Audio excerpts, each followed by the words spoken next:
मेरी जेठानी दिखने में बहुत सुंदर थी, लेकिन उसका एक्सीडेंट हो गया था, इसलिए वह चल फिर नहीं सकती थी। मेरा पति रोज़ उसके कमरे में जाता और अंदर से दरवाज़ा बंद कर लेता था। एक दिन मेरी जेठानी अस्पताल गई हुई थी, तब मैंने उसके कमरे में एक छिपा हुआ कैमरा लगा दिया और जब मेरे पति उसके कमरे से गए तो उन्होंने अंदर से दरवाज़ा बंद कर लिया। 2 दिन बाद जब मैं अपने मोबाइल से वह दृश्य देखा तो मेरे ऊपर मानो आसमान ही टूट गया हो, क्योंकि हमारी शादी को सिर्फ 6 महीने ही हुए थे और इस दौरान मैंने अपने पति विशाल में कई बदलाव देखे। वह मेरी बातों से ज़्यादा अपनी भाभी की बातों को महत्व देता था और जिस चीज़ का मुझे बहुत बुरा लगता था, घर की छोटी छोटी दिक्कतें भी वह अपनी भाभी को बताता और मेरी बड़ी से बड़ी परेशानी को भी अनदेखा कर देता था। पहले तो मुझे लगा कि 10 सालों पुराने रिश्ते का सभी को मोह होता ही है और शायद पत्नी आने पर थोड़ा कम हो जाए, पर ऐसा कुछ हुआ नहीं। अब तो मुझे लगने लगा था कि उनके बीच प्यार से भी कुछ ज़्यादा था। मेरी जेठानी ऐसी थी कि उसे देखते ही कोई भी उसके प्यार में पड़ जाए। मुझे अब उसके सौंदर्य का डर लगने लगा था। एक दिन सुबह जब मैं उठी तो देखा मेरे पति विशाल अपनी भाभी के कमरे में से बाहर आ रहे थे और मुझे देखकर डर आ गया और सीधे बाथरूम में चला गया। अब मात्र मुझे रहा नहीं गया, जब वह बाहर आए तो मैं गुस्से में उनसे बोली, तुम्हें जब यह सब अपनी भाभी के साथ करना था तो मुझसे शादी क्यों की? इतना सुनते ही उसने मेरे जोरदार थप्पड़ मारा और वो मुझे बेड पर धक्का देते हुए बोला कि आज के बाद अगर भाभी के बारे में एक शब्द भी और कहा तो मुझसे बुरा कोई नहीं होगा। मैं अपने कमरे में रोती रही, लेकिन वह मुझसे बिना कुछ कहे भूखे पेट ऑफिस के लिए निकल गया। पर मुझे अब यह दृश्य बर्दाश्त नहीं हो रहा था, इसलिए दोपहर में मैंने अपना सारा सामान पैक किया और भोपाल की बस पकड़कर मायके पहुंच गई। मेरी जेठानी भी निकलते समय मुझसे पूछ रही थी, क्या हुआ, कहाँ जा रही हो? पर मैंने कोई जवाब नहीं दिया। विशाल भी फ़ोन पर फ़ोन किए जा रहा था, पर मैंने उसका भी कोई फ़ोन नहीं उठाया और घर आते ही फ़ोन स्विच ऑफ कर दिया और माँ को सब कुछ साफ साफ बता दिया। माँ भी कहने लगी कि रानी, तुमने एकदम सही किया। अब तुम उस घर में कदम तभी रखोगी जब विशाल उस चुड़ैल से अलग होकर तुम्हारे साथ कहीं रहने को राजी हो जाए। और किस चीज़ की कमी है विशाल को? मेरी छोटी बहन रिया को बहुत चिंता होने लगी थी। मेरी उसकी भी शादी को अब 5 ही महीने रह गए थे और अब मुझे देखकर उसे मस्त ससुराल के नाम से डर लगने लगा था। हम सब खाना खाने बैठे। मैंने फ़ोन जैसे ही ऑन किया उतने में विशाल का फ़ोन आने लगा, पर मैं नहीं उठाया। खाना खाने के बाद मैं अपने कमरे में आ गई। फिर से विशाल का फ़ोन बजा। जब मैंने फ़ोन उठाया तो कहने लगा कि रानी, ध्यान रखना, तुम अपनी मर्ज़ी से गई हो तो आओगी भी अपनी मर्ज़ी से।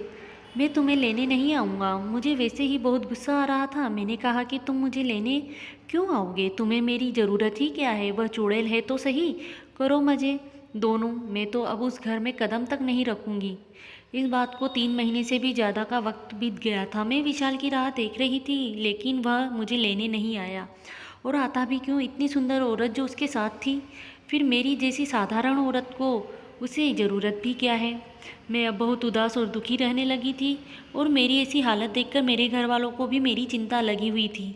मेरी छोटी बहन की शादी को अब 2 ही महीने रह गए थे। एक दिन पापा मेरे पास आए और मुझसे कहने लगे कि रिया, कि शादी के बाद मैं खुद जाकर विशाल से बात करूंगा और अगर वह तुझे अपने को तैयार नहीं हुआ तो मैं फिर अपने तरीके से समझाऊंगा। मैंने कुछ नहीं कहा, लेकिन मुझे किसी भी तरह का तमाशा नहीं चाहिए था। मेरे मन में डर करता जा रहा था। अब रिया की शादी को बस 20 दिन ही रह गए थे। एक दिन मैं खुद ही विशाल को फ़ोन किया, विशाल, तुम शादी में नहीं आओगे क्या? लेकिन मुझे यह नहीं पता कि किसकी शादी है। रिया की शादी है, तुम दामाद हो इस घर के। जब मुझे कोई निमंत्रण ही नहीं तो कैसे आ जाऊं? तुम्हें निमंत्रण देने की क्या ज़रूरत है? मैंने गुस्से में कहा कि अब तक जो कुछ हुआ वह कम नहीं है जो और कुछ करना चाहते हो।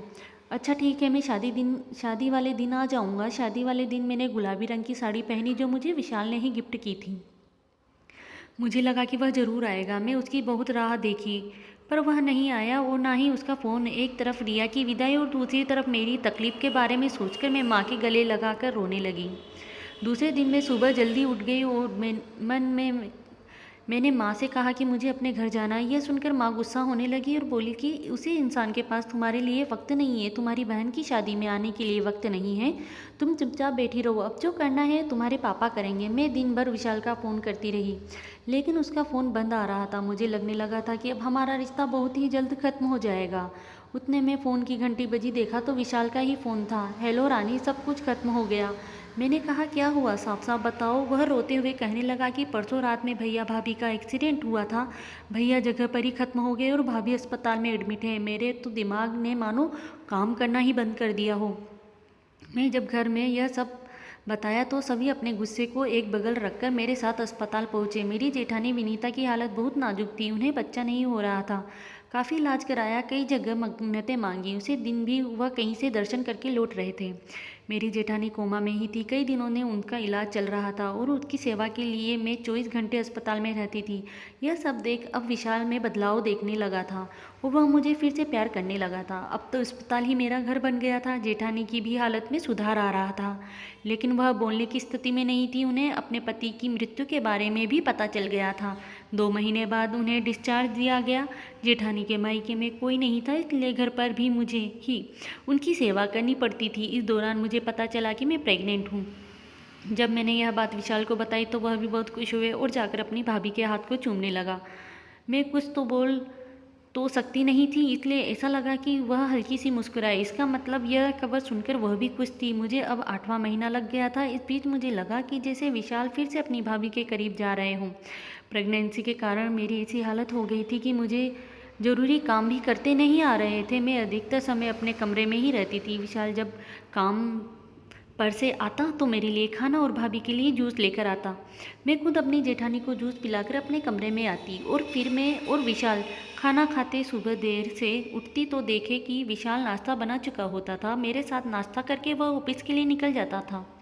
एक दिन मेरे पेट में थोड़ा दर्द हो रहा था, इसलिए मैं जल्दी आँख खुल गई। विशाल को लगा कि मैं अभी तक सो रही हूँ, इसलिए वह चुपचाप कमरे से बाहर निकल। मैं भी दबे पाँव उसके आगे से जाने के बाद अपने कमरे से बाहर आई। देखा तो वह अपनी भाभी के कमरे में जा रहा था और अंदर से दरवाज़ा बंद कर लिया। यह देखकर मुझे बड़ी हैरानी हुई। मैं काफ़ी देर तक वहाँ खड़ी रही, बाद में आकर अपने बेड पर लेट गई। विशाल का यह पागलपन मेरी समझ से परे था। पहले तो मेरी जेठानी ठीक ठाक थी, पर अभी तो एक अपंग की तरह बेड पर पड़ी रहती है। फिर विशाल अंदर कमरे में उसके साथ क्या करता था? कहीं ऐसा तो नहीं कि वह पूरी तरह से ठीक हो गई हो और बीमार होने का नाटक कर रही हो ताकि इन दोनों का सामने ना आ सके। आगे के कुछ दिन मैं ठीक से सो नहीं पाई। मुझे अब विशाल का तिरस्कार होने लगा था। मैं रोज़ रात उसे अपनी भाभी के कमरे में जाते देखती थी। मैं गहरी नींद में सो जाने के बाद वह अपनी भाभी के कमरे में जाता और करीब आधे घंटे बाद आकर मेरे बगल लेट जाता और वह पसीने से सरोवर होता था। मेरी डिलीवरी होने में अभी 15 दिन बाकी थे। मैंने अब सोच लिया था कि अब मैं ज़्यादा दिन तक इन दोनों की रास लीला सहन नहीं कर पाऊंगी। डिलीवरी के बाद करीब 1 हफ्ते तक मैं बाहर नहीं आ पाऊंगी, इसलिए मैं पहले इन दोनों के रंगे हाथ पकड़ने की सोच रही थी। रात में जब विशाल घर आया तो रोज़ की तरह मुझे जूस देते हुए कहा कि लो भाभी को जूस पिलाओ, फिर हम दोनों खाना खाएंगे। मैंने कहा कि आज मेरी तबीयत ठीक नहीं है, तुम ही पिला आओ। ऐसा कहकर मैं उसी के सामने बेड पर लेट गई। उसने वह ग्लास लिया और भाभी के कमरे में गया और अंदर से दरवाज़ा बंद कर लिया।